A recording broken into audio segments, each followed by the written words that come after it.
So welcome everyone to Street Smart Product Manager Live. I'm your host Shardul. We have a really great show for you today. I'm really excited, genuinely I'm always excited about every one of our episodes, but I think Rina and I have talked a lot about this one. I think we've prepared well. You guys will tell us at the end because today we're going to be talking about how product managers can earn decision rights. And so, to help us through it, we're joined by my very special guest, Rina Alexin, who I'll introduce shortly. For those of you who may be meeting me for the first time, I'm Shardul. I've been around, done a bunch of stuff. You can read that slide, startups, Fortune 100s, and everything in between. I'm the host of this show. Have a free weekly newsletter. I don't talk about frameworks and methodologies or having a product mindset or any of that. I cut through all of that and focus on down-to-earth, practical, real-world tactics. Just the things that I've learned that actually matter in over 30 years of doing this. So you can go to streetsmartproductmanager.com and subscribe. All right. So let's dive into today's topic. As product managers, we're set certain expectations for ourselves and by others to deliver, to drive the roadmap, to shape the product strategy and direction, and be accountable for outcomes. We thought product managers get to make decisions about the product or that we influence them. We make our pitch, get alignment, and move forward. Or at least that's what our PM training told us, and that's what we read online, right? But reality often turns out to be different. We asked our audience what their challenges were with getting decision rights, and here are some of their responses. I own the outcome, but not the decision. Sales deals overtake strategy every time. I don't know when to push, pause, or escalate. Everything is done by committee. We're hippo driven, or there's top down decision making, a fragmented product vision, or lack of strategy. Feeling confident in being responsible for decisions or in asserting those decision making rights. So we can see a few themes here: dealing with stakeholders, how decisions get made, and also imposter syndrome, lack of confidence in our own ability to influence decisions or of being taken seriously. And by the way, thank you to those of you who shared this last one. Imposter syndrome is real. I have felt it. And even after 30 years of doing this, I still feel this today. So I appreciate your vulnerability. This is important stuff. So there seems to be this disconnect between what's expected of us and what we expect of ourselves and reality. So that's why I invited Rina to help us figure out how product managers can earn decision rights. And, given the breadth and variety of clients she has served, she's really the perfect guest to help us tackle this issue. So let me introduce Rina. Rina Alexin is the CEO of Productside. Some of you may know it formerly as the 280 Group. Productside is one of the leading product training and consulting companies in product management. She's also the host of the Productside Stories podcast. She began her career in financial services and earned her MBA from the Harvard Business School, which set her on her entrepreneurial path that ultimately led her to Productside. She worked at McKinsey and MetLife prior to joining the team at Productside. And now here's the impressive part. On joining Productside, she repositioned the company to focus on helping product leaders build strong product practices and generate the kind of influence that accelerates both their careers and their companies. I love that. For the past 8 years, she has led the Productside team and has become a strong advocate for the product management community. When she and I were preparing for this episode, she told me that she believes that product management is one of the greatest sources of operational leverage in any organization. I wrote that down. That's a direct quote. And you know what? I believe that too. So always wonderful to know a kindred spirit. And best of all, she employed one of my former employees. So I know she knows how to spot a good product manager. So, Rena, welcome to the show. I'm so delighted to have you and so excited about today's topic. Awesome. Thank you so much, Shardul. And thank you everybody here for joining. I know Shardul mentioned, you could put questions in the chat, but and I see a familiar face here with Joe Gali. He knows this. Uh, Let this be less about me talking and instead about us having a real discussion. So if at any point you have a question or you want to take the conversation somewhere else that is more helpful, I am all in. I did prepare some slides that we can use as jumping off point, but Shardul and I went through the deck as well, and There's just so much to unpack here because that's how it is with product management. Once you take an idea, a concept, and you start pulling that thread, everything becomes important. So, my goal today is to leave you with a few golden ideas that you can take back that are going to be actionable and are going to make a difference. It's my goal is not to talk this whole time. That is not it. One of the things we want to do is hear your challenges with getting decision rights and see if Rena and I can help you out. So before we get into that stuff, like Rena mentioned, she's got a couple of slides she wants to share with us, which I think will be excellent to give us a foundation for today's conversation. So, yeah, Rena, let's dive in. Awesome. All right. So, yeah, the goal today is to find out how we as product managers can earn decision rights because product management is one of those really, truly strategic roles where you're accountable for everything, but sometimes that span of control versus the span of accountability are mismatched in organizations. Uh, I'm not here to give a golden bullet. This stuff is hard, or everybody would have solved it. But I have some ideas and some thoughts from just in terms of what we see at Productside of how product leaders really can lead their organizations. And I'm trying to. My goal here is to maybe distill some of those ideas so that you can create pull. That's really the end game. It's not necessarily about a formal title change. It's more about people want you to start making decisions. When preparing for this, I started to think also in terms of my own role as CEO, as an executive leader, what do I like, what expectations I have of my team in terms of how I want them to think and bring forth ideas to me. And that led me thinking about how I even judge whether or not there is a good decision. And I started to view the idea of decision quality as essentially a good, deep understanding of what value are we trying to accomplish and bring, and what are the risks associated with making that value possible. So achieving that. The goal of any business leader here is to make sure you can maximize value while decreasing risk.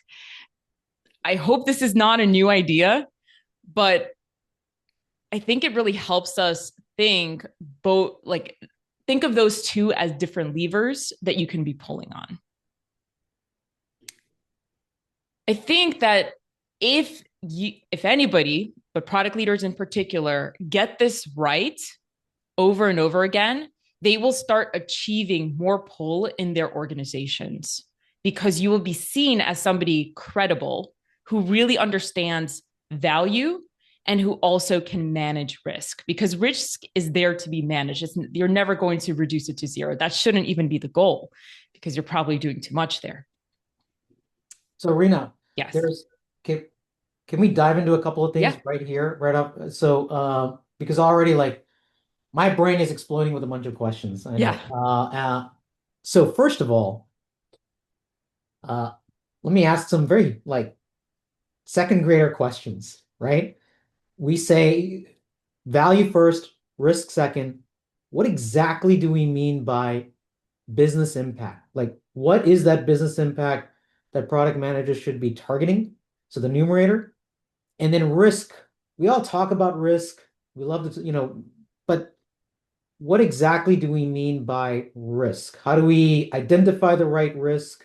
How do we unpack it? So that's the denominator part of it.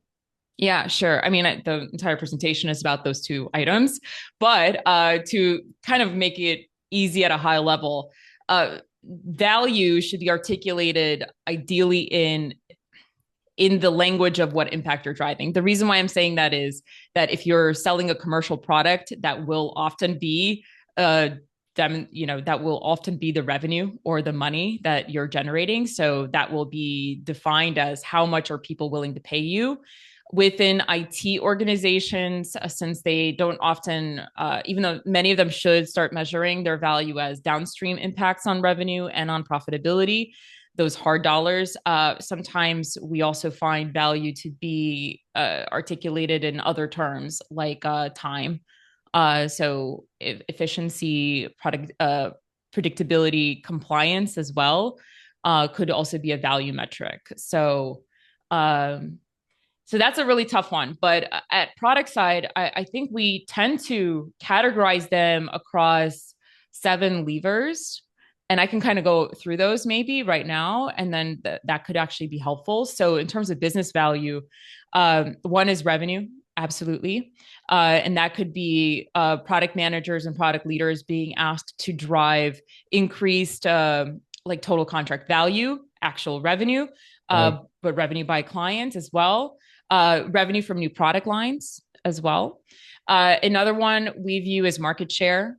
So essentially your share of the total pie in the market. So that is another kind of value based, I don't know, category. Yeah. There is also cost savings. So efficiency plays. There's productivity, which is a little bit more about um, reducing rework. There is, I'm trying to remember all of them. There's also compliance. That's things like reducing delays from not hitting certain compliance, and that's important in a lot of regulatory industries. Absolutely. Uh, we also internally view talent as one of them as well. So talent and professional development. So the reason why I'm saying this is value is like you have to really understand what are you trying to drive, what kind of business impacts are you trying to improve first, and in terms of risk, it's the uncertainty. I started my career in finance, so I view risk as in terms of like a value figure. It's a probability of not achieving what you're setting out to achieve or missing your total impact. And so you can view it as a denominator because the higher the risk, the lower the expected reward. And the idea of risk, you have to quantify that. And I think that is a very vital and important part of the product manager role, is to really understand all of the risks that are involved. And that could be very different. It could be execution risk, it could be technology risk, and having a Market, robust risk market risk. assessment. Yeah, it's all part of the job as well. Yeah. Did that answer the question? I think I might have missed one operational lever, but I gave a couple. Yeah. I did my best to, as you were going through them, to write them into the chat so folks can copy paste that if they want to. Great. Awesome. So, yeah, again, I see questions. If you see Shardul, I'm not going to be able to also pay attention, but if you see any relevant, I'm I happy got to it. address them. No, yeah, you keep going. I Okay. got it. We're good. So I'm bringing this up. So for those of you who are not familiar with Productside, I like to bring this up because we try to distill complex things. Like product management, I think is one of the most complex practices available in the world. And so we try to distill it into a helpful framework that has specific principles underlying it. Joe Golly here knows very well. And the reason why I bring this up is I view the work that we did in putting this together as a really good baseline for understanding how product managers should orient themselves in terms of how they need to think about risk and value at each of these stages. And so I'm using the product side blueprint as a way for us to, well, I guess I said it, like orient ourselves in our decision making process. And what I'm going to be focusing on is the outside loop and the 3 decision points that we have here, which are shown by the diamond, as well as the deliver phase, because those are I think the key decision points that a product manager actually has. And so in order to gain decision rights, I guess my first point here actually is you have to understand what decisions you're being asked to make on behalf of the organization and be very strategic and proactive about them. So yeah, this is what we're going to be talking about. And the first one is context. And we kind of just talked about the business impact outcomes that are possible. So I went over those. But the reason why, and I didn't answer that part of the question, the reason why we need to attack value first, in my opinion, is because if it's not valuable, no one cares how safe it is. And I think actually a lot of product managers fall into this trap of not understanding the value of what they're trying to bring to market, because then they're not having a good understanding of the cost of bringing whatever they are doing.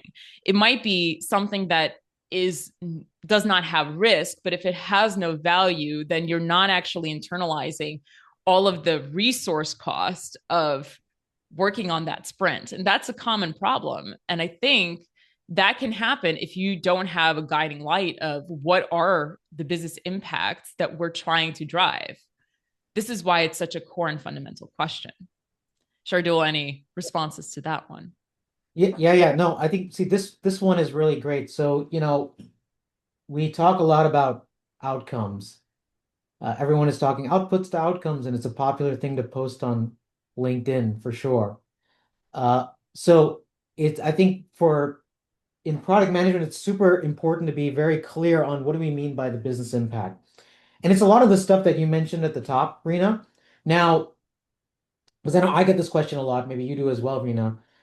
Not every piece of product work, or many times an individual product manager may not directly impact something like revenue, right? There's some kind of a dotted line to it, or any of those business outcomes.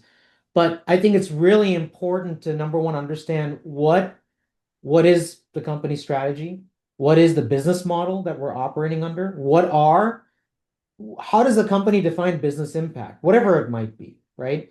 What are the financial outcomes they're looking for? And then trace, as a product team, how do we impact and influence those? Now, it could be indirect, potentially. You're trying to move the needle on a certain metric. So maybe that's like one of those leading indicators. But if you do that, that should result in this downstream business or financial outcome. So I think this is incredibly important. I'm also going to say the reason why we also have to start here is we have to really understand what the business is trying to accomplish. Now, I've been in situations where we come into an organization and the product managers actually cannot articulate the true priority of the business. And if there is confusion at the bottom, usually that means that leadership isn't being truly clear. So confusion at the top means confusion at the bottom. And without this, as product leaders, it becomes really hard to prioritize your own work and also to articulate what you are trying to do for the organization in the language that stakeholders are going to hear and respond to. It is also going to be really challenging to do this stakeholder management. And we can talk about whether or not stakeholders are customers or not. I tend to think of them as a category of people you really need, but you cannot have them do anything without them wanting to do it. You can't do it. Like they will do whatever they want to do, and you have to influence them. So you don't have like that direct ability to just get them to do what you want. Yeah. And by really having an understanding of the business goals and priorities, you're able to then have the right language to impact or influence leaders who are controlling actual resources and may have more sway than you in controlling those stakeholders. So if you're having stakeholder management or relationship issues and you feel like you don't have that ability to directly influence, then my hypothesis is that there is a lack of clarity in the organization about what the key organizational priorities are. Yeah.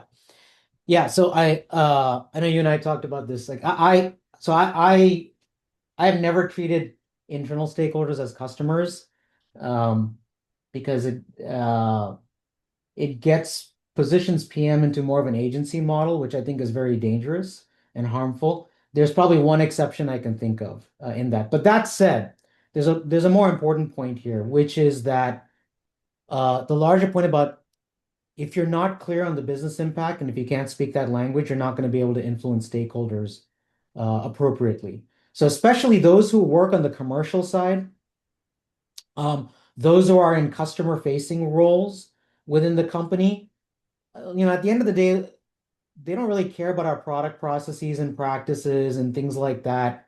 We do because we know they're important, but they don't really care about that. And that's not the language that they use. Executives don't use, in my experience, that kind of language. What they want to know is how are you actually impacting customers and how are you impacting the business in some fashion. So I think it's an excellent point that the more we as a product team understand how the business works, what is the business impact, what are those risk factors, and then couch our product work in that language, the more traction we'll be able to get. There's not a guarantee we'll get them aligned, but we'll certainly at least there's a greater chance that we can at least, we can all be on the same page and having the same conversation versus kind of diving into our tech product speak lingo. So, one of the things that I like to do, and we have these executive strategy sessions with our clients, is I like to push product leaders not to just to articulate their priorities of what they're driving, but what are competing priorities in the business. I think, in terms of risk factors, not really understanding, okay, a business and these large organizations sometimes that's another I feel like that's another topic around having 10 priorities and therefore no Yeah. priorities, but really understanding what competing priorities may end up competing for your resources helps you also frame just your understanding of how you're driving value for the organization. And I find that with in general with stakeholders, when I look at and when I talk to product leaders who actually do a really good job of stakeholder management, what I find is they're really almost like attached to the hip communicating with specific key players in their organization. um, Product management work, I think a lot of it has to do with gathering knowledge and context in order to enable this kind of decision making.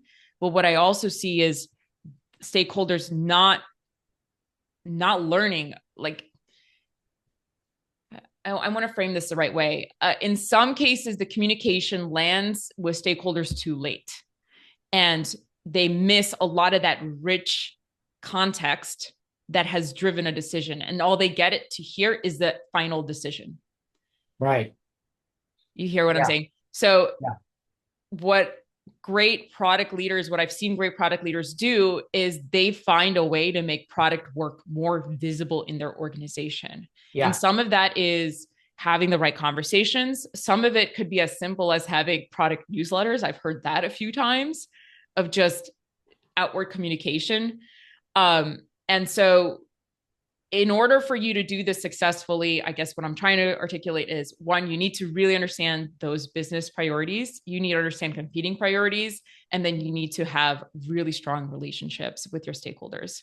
There's two great points in that. And then there's a question from Charles, which I think is excellent. I want to get to Yeah. that in the chat. So one is the point about visibility, I think is really, really a great one. Uh, but even there's sort of I don't want to not right or wrong, but like there's a better way to do it and maybe maybe a less better way.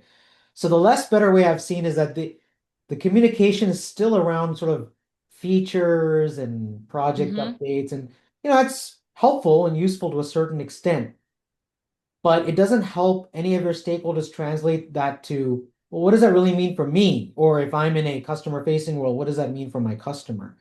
So this kind of gets to the second point is the more we understand what is the business, those competing priorities, that's where I think product leadership can especially help their product teams gain visibility into that and couch it to say, hey, we're giving you visibility into our product work from the standpoint of here's how we're trying to move the needle on the business. Here's how we're trying to impact the business. Here's how we're trying to impact our customers. So it's not just, hey, here's our roadmap with a bunch of features and here's where we are, right?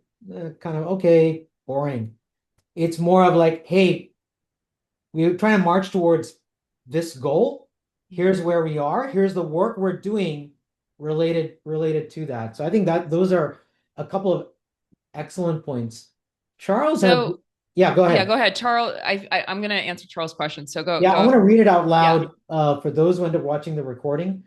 So one of the issues this is what Charles has written. One of the issues I encounter is their patience and their need for predictability. So I'm writing stakeholders, executives. It's a struggle no matter how much buffer you try to account for. They want it sooner and faster, or to them, they're not getting any value from the team. So what do you Yeah. say to that? I mean, I haven't answered. Okay, I have a Love to get couple your take. things. First, I want to frame, Charles, that's a really, really solid point. I want to frame something. I think this is a reflection of how product managers and product leaders, like in what time frame they operate. and with what level of uncertainty they have to operate, being a strategic role versus other parts of the organization. So, on the one hand, that is the core benefit of a product manager or product leader is there's nobody else in the organization except maybe the CEO and maybe unless you have like a strategy team thinking about the tomorrow of an organization. Like somebody in accounting or somebody in sales is not thinking about tomorrow. They're thinking about right now. And that difference of time frame often comes up as a friction point. And I think that has to do with the right now is important, but the product manager is trying to defend the tomorrow. Like that's a lot of the work of what you're trying to do. And I don't think I think it's a wrong step in, and I hate to say this because a lot of times product managers end up getting the burden of whatever that mismatch is between them and stakeholders. But it is true that I don't think you're going to be successful in most cases trying to get stakeholders to understand your context of like what you're trying to do. Like I don't find that to be truly successful. There are some, especially if you have a stakeholder who has been a product manager in the past, like they might get there. But most of the time, what I see is product managers being forced to translate as much as possible to their stakeholders. And if you are encountering this need for certainty and this lack of understanding of how uncertain certain things are, my recommendation in that case is to figure out how you are like your communication plan to those stakeholders. Maybe you are communicating, ironically, in some cases, in a way that doesn't communicate that risk, that underlying risk. I wouldn't know exactly, but I think what I've seen work, and I'm open to hearing you, Shardul, but what I've seen work is taking something like a now next later roadmap as a conversation point and making it more about like this is not happening, this is just something to react to versus anything with the date has to be in that now column. Like don't put dates on things that really are uncertain. And I Right. know, by the way, in some cases, and we're going to talk about that, I think as well, you are given a date artificially from a leader. I think that that's also a conversation I think we now need to have of like how do you deal with this situation of you're given an artificial date that is not properly scoped and then you do the work of scoping it and therefore the date has to move but now you're at fault for moving the date. Like I feel like that is your setup to fail. Like that happens quite a bit. So just to reiterate, I think this problem stems from product managers having to operate in the future more than their stakeholders, needing to be translate and to have a careful communication plan that speaks to the now in more uncertain terms. And you can't completely, like it would be a mistake to not give that context since we just talked about the importance of providing context to stakeholders, but having specific language that shows that underlying uncertainty. Yeah. Yeah, absolutely. What I would add is that so there's always this tension on dates, right? But let's step away from the dates part of it. And just to give everyone a perspective from the executive perspective, we look at it as product work, we look at it as long range, short range. They're often looking at it as a series of investment bets. So, like when I talk to a CFO, at the end of the day, CFO doesn't really care about our product process, like when it really comes down to it. What it's an enabler. What it is that, look, we are making this investment, we're making a bet here. How soon can we realize return? So we're marching towards a release date to get this out. That's only the beginning, actually, because that is really what it's really about is how soon can we realize some kind of ROI? Just to make it simple, let's just talk about revenue, right? We're building a feature, we're building a product, we're launching it out. We don't actually know until it hits customers' hands, and hopefully they'll buy it and they'll use it, right? So how soon can we start recognizing that revenue? And look, it also comes down to profitability. Ideally, in any commercial business, I want to get the maximum that I can for the least amount of cost. Simply put, right? So that's why there's always this pressure of, hey, can we do it with fewer resources? Can we get it out sooner? The sooner we can get it out, the sooner we can start selling the thing, the sooner we can get it to customers, the sooner we can start recognizing the revenue.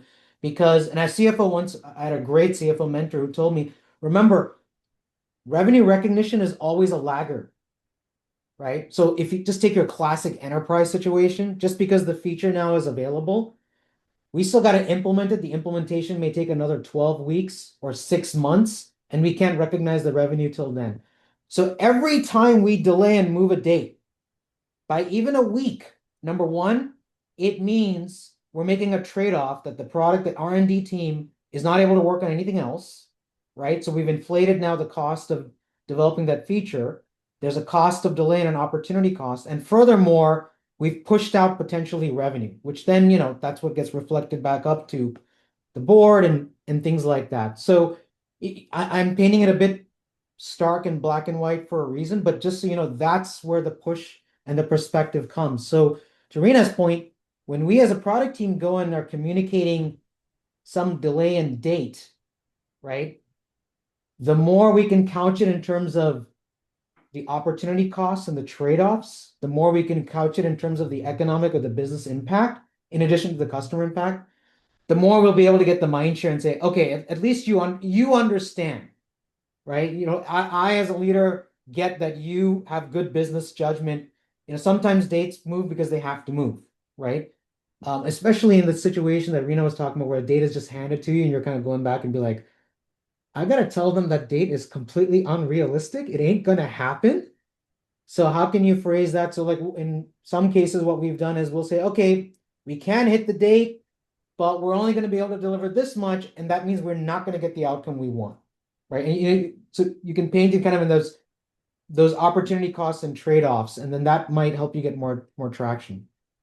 I also find that when we work with organizations where there aren't enough conversations happening amongst the leadership, so what um, I'm gonna actually put it a different way. So I'm gonna go back here since it's easier to see. So there's actually appropriate questions that leadership needs to know what to like how to ask depending on where that product is in its life cycle process.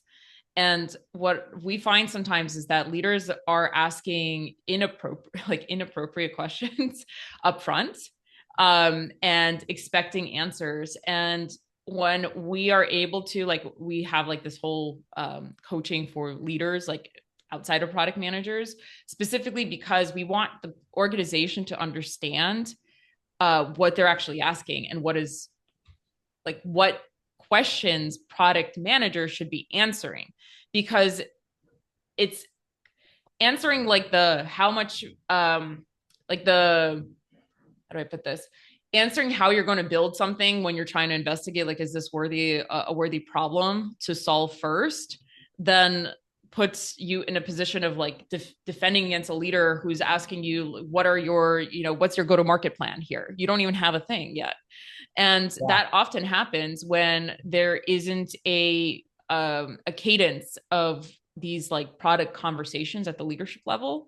And so I also wonder in certain organizations that are finding like stakeholder management challenges, if they even have something that has a regular cadence more than quarterly. We're talking weekly sometimes, where leaders are actually in a room with product and having information relate to them around what is product working on and having those prioritization question discussions actually live and in public so that everybody is rowing in the same direction. Like those conversations at the leadership level sometimes don't happen.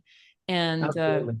to go back to like the topic of today of like how do you earn decision rights, sometimes I do find that product leaders have an opportunity to shape how their organization does product. It's super hard to do internally. I think that's why at Productside, like that's why we are the partners to product leaders, trying to help them have those conversations. So it's not just them, it's us also amplifying their voice internally.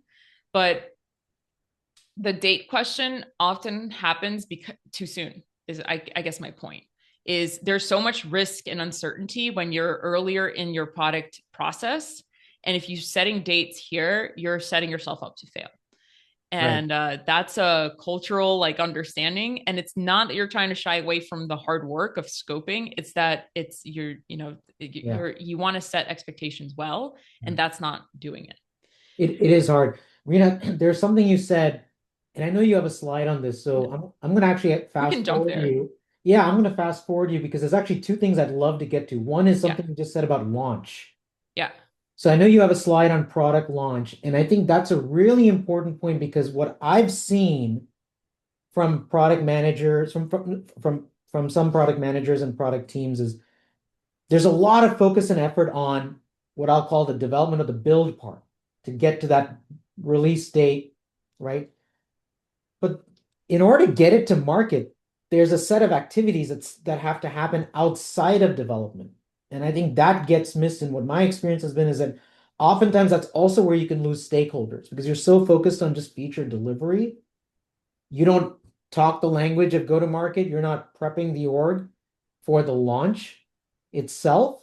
So that can lend themselves to think, well, at the end of the day, you don't really get the business, you don't get the market, which can then, of course, lead them Yeah. to feel like, you know what, you don't deserve the decision rights as a Yeah, I result. think it's actually a really common problem.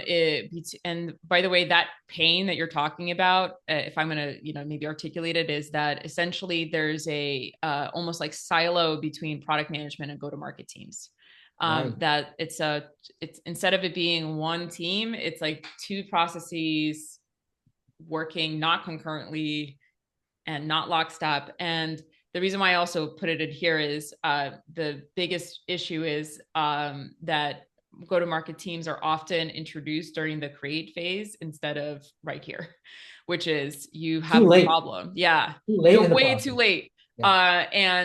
And that introduces risk. A significant amount of risk is actually wow, we're going real strong in this one. So the idea of a launch in terms of marketing, knowing positioning, sales, and knowing the audience, if you this is the first time you're talking to them about your product, it's way too late. And this happens so often and so frequent where it's almost like product is done now throwing it all over to the wall to marketing, go market and go sell it. And then I'll guarantee you, if you haven't even thought about like how a salesperson earns commissions and will earn commissions and what the sales process is and training and not having a champion on that team, it's going to go nowhere. And it might not be that you haven't found a good market, like you haven't found a good, valuable problem to solve, and you haven't solved it well. It could just be you have not found the partners in your organization who are going to really bring it to a wide enough audience and help convert it. So ideally, if you've solved the value problem, you should have an organization who wants to invest their own time in helping you bring that product to market because it's in their benefit. Uh, Right. but that's not how it works in the real world, right? Like nobody knows just, oh, this is going to benefit me. And they're missing, again, what I mentioned earlier is a lot of that rich context in your decision making process is often missed if it's communicated as an endpoint instead of earlier on in the process. Right. Now we're scrambling at the last minute and trying to get, and of course they've already got their plans and agendas and so it's yeah, it gets really difficult. I don't know if you've done this, Rena, or any of your clients. Like one of the things we used to do is at your previous slide on the what did you call it? The like the discover or define Mm-hmm. stage, right? We would actually like write a press release. Mm-hmm. So even before we've even written our first draft of the PRD, we would write a press release to think about how would we actually position this, communicate about this in the marketplace to customers. And we would start working with the marketing team pretty early to talk about how do we want to position and talk about this particular product or feature to customers. Now that was once we were fairly clear on what is the business value and what is the problem we're trying to solve here, right? We need some level of clarity. But that was doable because at the end of the day, what customers want to hear about first is what's the benefit to me? What problem of mine are you solving and what is the end benefit? Which is what, and marketing is all over that. Like, yeah, tell us what that is. And then we'll get to like describing the details of the feature itself. So I don't know if that's something that So you've what done or your clients with similar tactics. Yeah, there are a lot of tactics. Writing a press release is one that I think we've even done like a workshop on how to you know ah, one of the our colleagues, Ken Feehan, actually used to say like it's important for product to make news, like to also think about their releases in a way that allows a marketing team to get excited. Right. That's another, it's not like you're releasing like little things. You have to like think of it in terms of packaging, especially when you're not talking about like a net new product launch. You're talking about a big feature update or something. Uh, there are so many ways that you can bridge these silos. I'm going to list a couple. One is actually bringing marketing and sales and even salespeople early on in your discovery. If you're, I hope you're having discovery interviews. Having one of those team members join as like somebody to take notes. Like we do that internally. In fact, when we look at the different phases of product management, I know I've worked on actually putting in what work is owned by like a sales or marketing team member even early on in the process. There's a lot of experiments you can run with sales. Like, now you have to have somebody like time is money for sales, so you have to be very specific about what kind of experiment you're running there.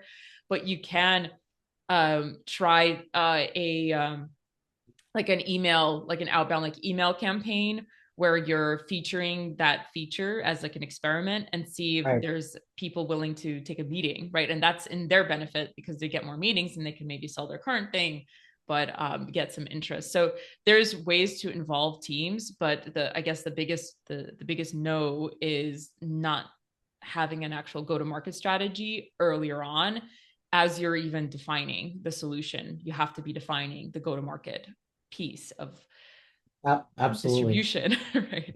Yeah, Yeah. spot on. I think Kyle has a great follow-up question.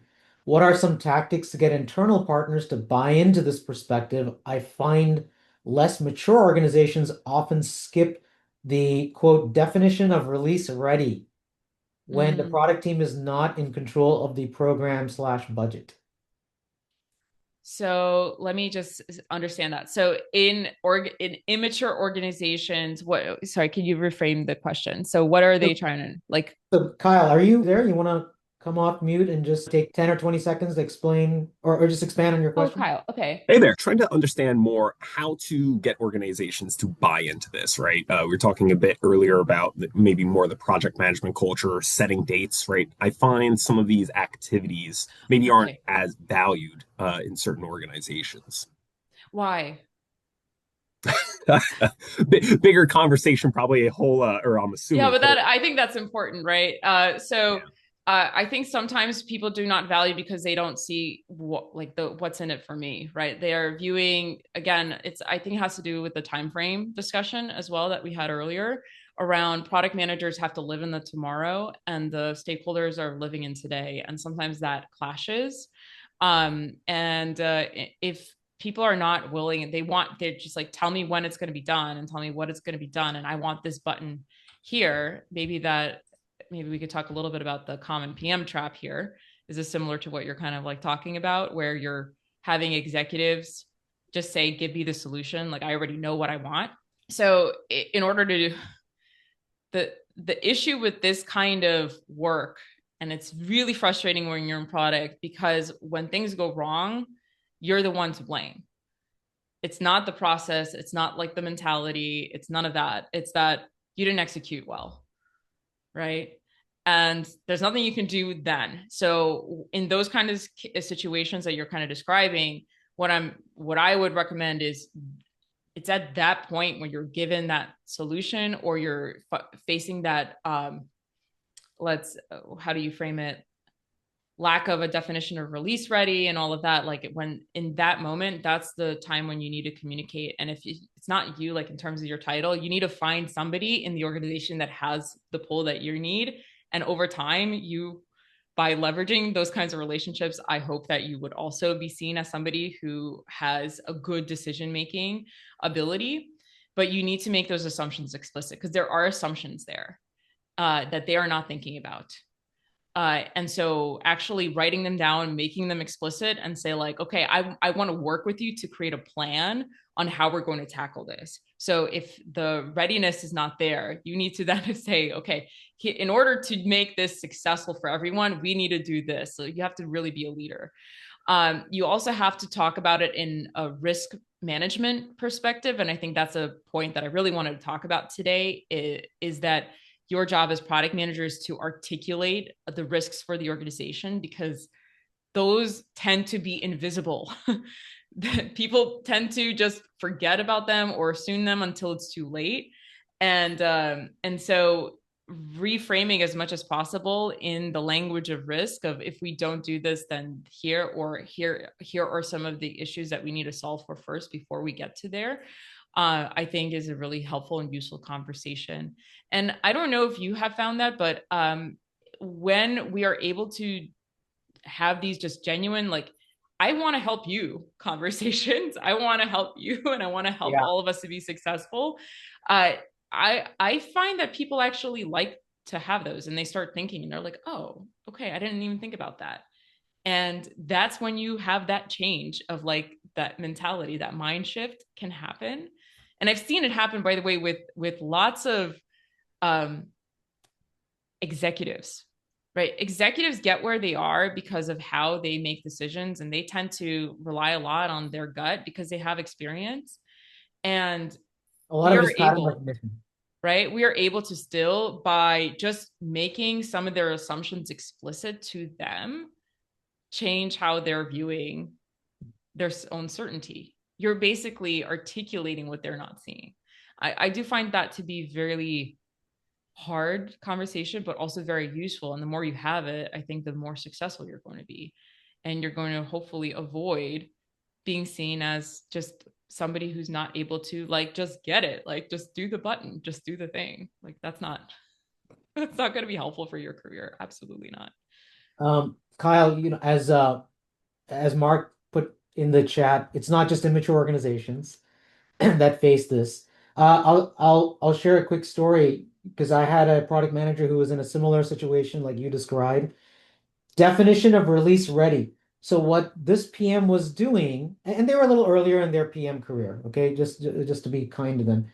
They would come, we were writing user stories, and they would then go back and try and explain, well, but we're not release ready because here's our definition of done and the acceptance criteria. And they immediately lost the audience, right? Anyone outside of engineering, design, and PM did not care. Like, what are you talking about? Right? So assuming they, first of all, buy into the product work we're doing, the feature we're working on, the implementation, the new product, whatever it might be, they've bought into the fact that, yeah, we think this is valuable. Then you could have a situation where, let's take enterprise. We have a customer success manager or account manager. They've just come back from their monthly business review with a big client who's paying us $500,000, $1 million in annual recurring revenue. And they're like, my client's excited. And I go through the second MBR and the third MBR and the fourth MBR, and the client keeps asking me, when is this thing? Because we think it's really going to benefit us. We're ready to commit resources. We're ready to like implement and use this. Why do you guys keep delaying it? So it puts them now in this bind. Now we come back and we're like, well, but you need to understand our definition of release ready, and it's not meta. So now there's a language barrier. Even though we're right, they're right, nobody's wrong. So that's what kind of we've been talking about, is understanding where they're coming from and being able to explain it back in their context. So instead of going through, and I'm not saying you're doing this, but instead of going through and saying, we haven't met our release criteria or our definition of done or something like that, instead couch it as, hey, okay, so look, I get it. Your client, though, this is their program. This is what they're going for. we want to make sure when this feature is ready, it's going to help with those outcomes that the customer is interested in. Here's how you can couch and position it to them. So now suddenly, like, oh, okay, yeah, you get it. You get where I'm coming from. And now you're partnering with me instead of just kind of coming back with your technical mumbo jumbo, right? Which, by the way, that was actually said once to my face, where somebody told me, "You're just telling me a bunch of technical mumbo jumbo." The point about, there was this great point about, you said making assumptions explicit. And I think it was Sheldon. Given that leadership often makes bets or assumptions and pushes it to product teams, would product managers offering counter evidence or data be the best way to build trust and show the gaps in the executive decision-making process? So I think it's a Yeah. great point, and I would say yes, as long as it's positioned in a way that they can absorb. Yeah. Okay. And that's an important part, right? It's people are people. People can be emotional, and so I think the goal of a product manager when you're in this situation is to make sure that this is truly a good decision. Like that's it. You're going to be a partner to the executive versus also ignore like that inner I don't know voice that you might have of like, oh no, this is going to be a disaster, right? Your goal is to instead help the executive understand the costs associated with what they are saying and whether or not their hypothesis is true. And the best way to do that is to actually turn it into a hypothesis. So instead of this is a sure thing, try to reframe it as a hypothesis that you are then going to go and test and then actually go and test it. You might end up wasting or like spending a cycle in validation, but that will then provide you with the data and the reasoning to then go back to that executive and say, like, here's what I actually found out. What am I not seeing that you are seeing? Right? Had Yeah. that discussion because maybe that the way that you had run the test or experiment, they're finding, oh no, you missed this key part. Let's actually do it again.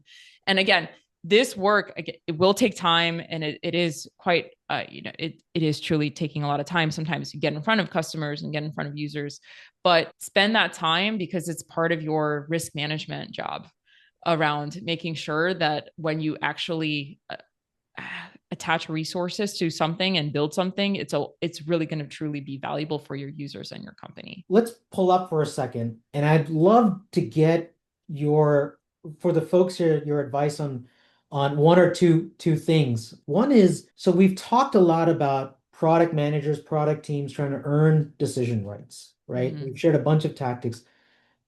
What would you say are early signals that show that a PM is ready for more decision authority? Because we know the reality is that just because you have the PM title doesn't mean, hey, there you go, you can make all the decisions, right? It's got to be earned to some of these demonstrating judgment like Yeah. we've been talking about.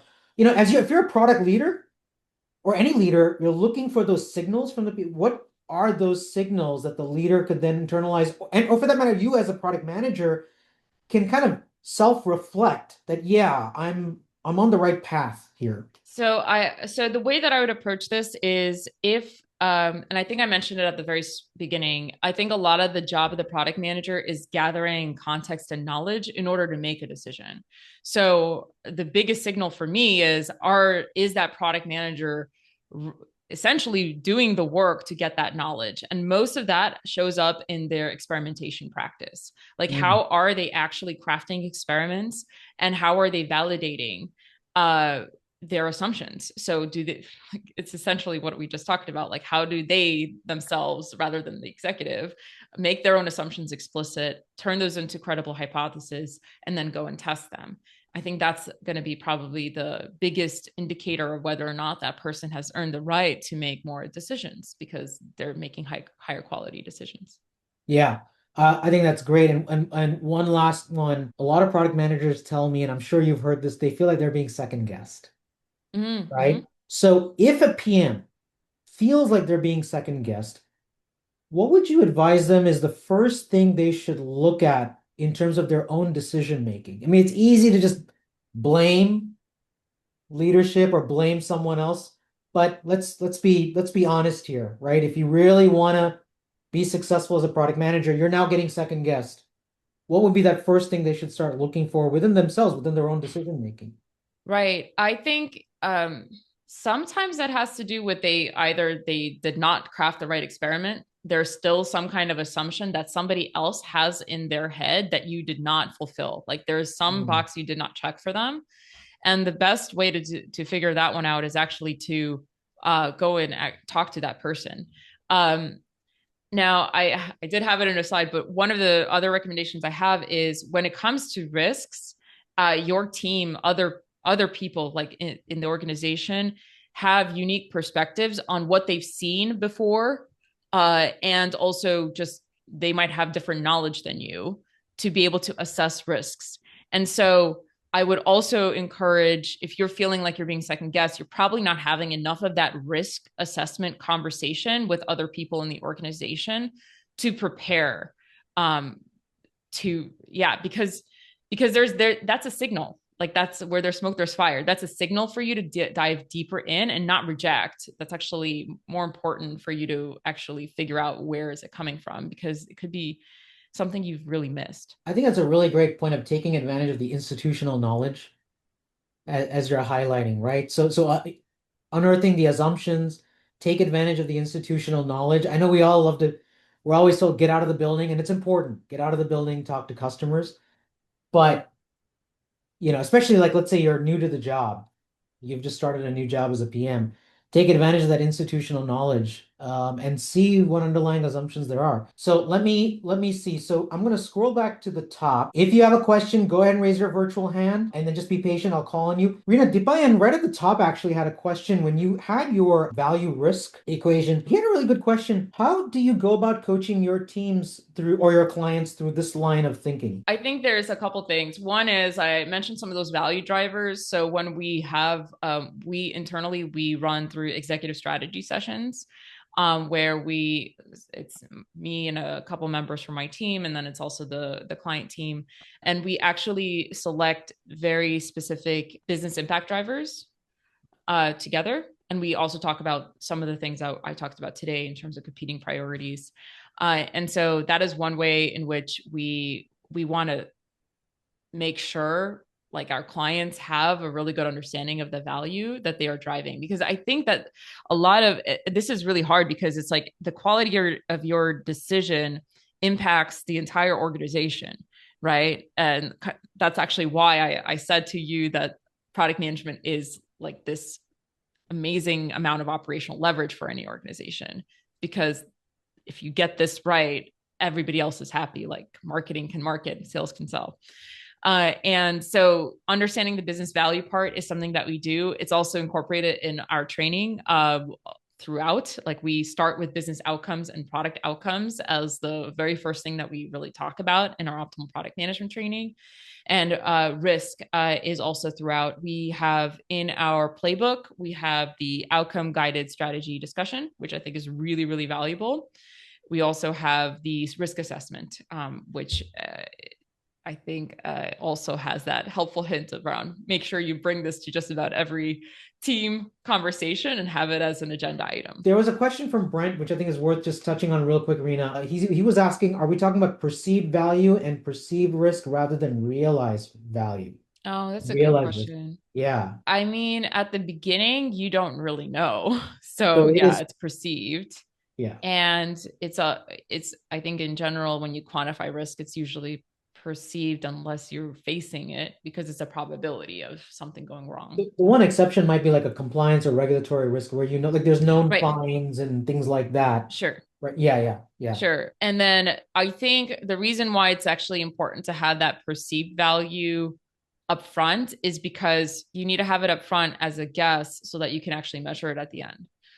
Like if you don't have it up front, then you actually don't have a good success metric. And so one of the things that, again, one of the things that we teach is you start with business outcomes, product outcomes, and then you talk also about success metrics, and actually outline them of what is good, what is great, and this is a signal for you to make a different decision of like, we went down the wrong path. It's important to have, and that's something we don't really talk about at all, Shardul, is in terms of earning decision rights.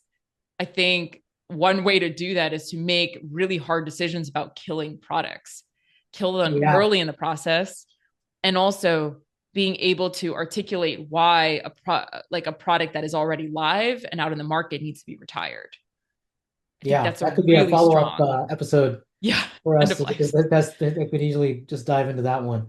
So, folks, I just want to share, just give you a forward look onto upcoming episodes. Next week, we have Matt LeMay. He and I are going to do a live feature estimation challenge. So, bring your feature. Go ahead and register on the Eventbrite. There's a Google form. You can submit your feature idea, and Matt and I are going to try and live estimate it. So, we'll see. You guys will get to either learn from us or laugh at us, but either way, it's going to be wild and wacky and fun. We got Jen Simpson coming, talking about improving the PM engineering relationship. On the point about go-to-market, Raul LaBianca is going to be coming to talk about that. Matt Moore, influencing without authority. Greg Coticia, product management for a tech-enabled service.